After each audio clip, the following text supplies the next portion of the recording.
NBA champion in front of me, and I'm going to play a little segment called Free Consultation. We'll take my bets, we'll run them by you, and see what you think about my thought process regarding the second half of the NBA season. I want to start with Defensive Player of the Year.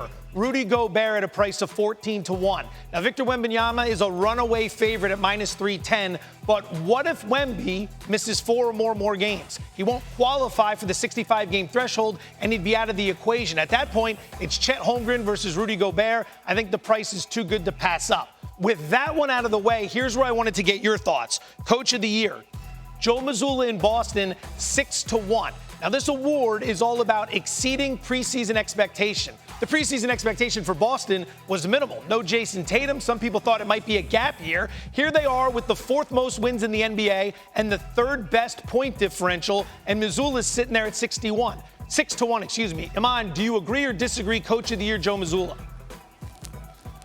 It's not that I disagree. It's just really hard to go against Bickerstaff over there in Detroit.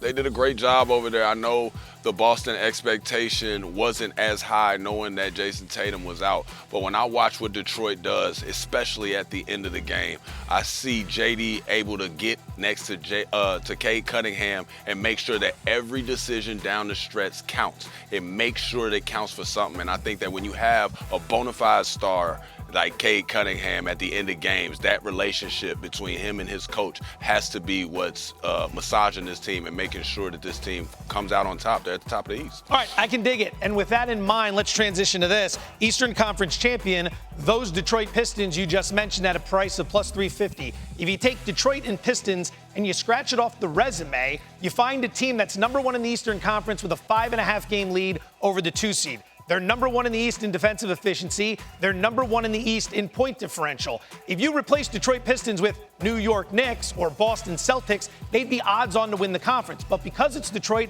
and we haven't seen it, we're getting the 3rd best price in the East, which is where I see the value. Agree or disagree on the Pistons winning the Eastern Conference? I got to disagree. It's really hard to go against the New York Knicks. I'm sorry. The Knicks have prepared themselves for this moment. I totally get that they have had their hiccups throughout this season.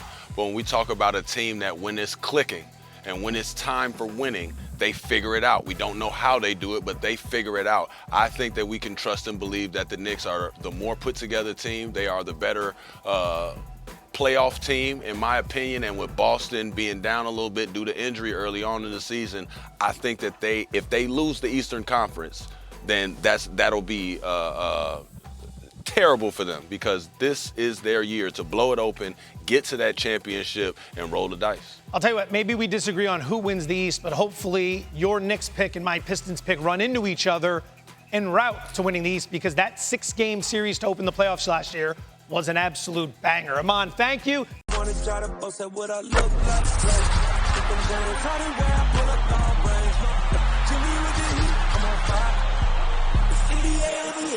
Yeah.